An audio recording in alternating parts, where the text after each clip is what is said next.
analog is, it's always going to be there. I mean, it's a signal path that there's no debate about the degrading of it by its nature. There's ways to make it sound like shit, but and you can enhance things, but just across the board, there's nothing about it that degrades the sound. There's a thing to it, and you're dealing.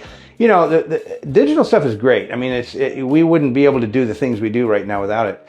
But there is you're talking about an infinite sample rate. You're talking about infinite bandwidth. You're talking about everything that happens instantaneously, and all the harmonics and the distortion. It's like, the low frequency distortion in the transformer is going to modulate the high frequencies to some degree, and they're going to do certain things. And as they decay, certain things happen, certain things stop happening, and stuff like that. That's impossible to do right now. There was a guy that just did a study on AI, and he said that they measured the wattage of the human brain doing a memory reference, and it was something like 38 watts.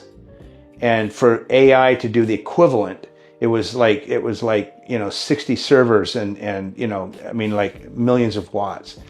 So your brain responds to things that it are used to. Now the brain does adapt, and we get used to the digital stuff. And I'm not slagging digital at all, because there's a lot of really cool things you can do. But the bottom line is you're coming into a microphone, and so you're analog.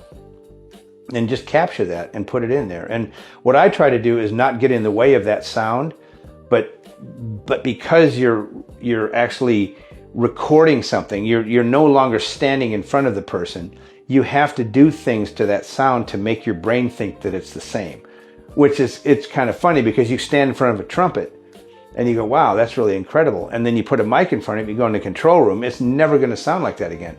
But the tone of the console tends to supply your brain with a candy to replace the candy from standing there, so I mean, that's to me, that's the key to analog.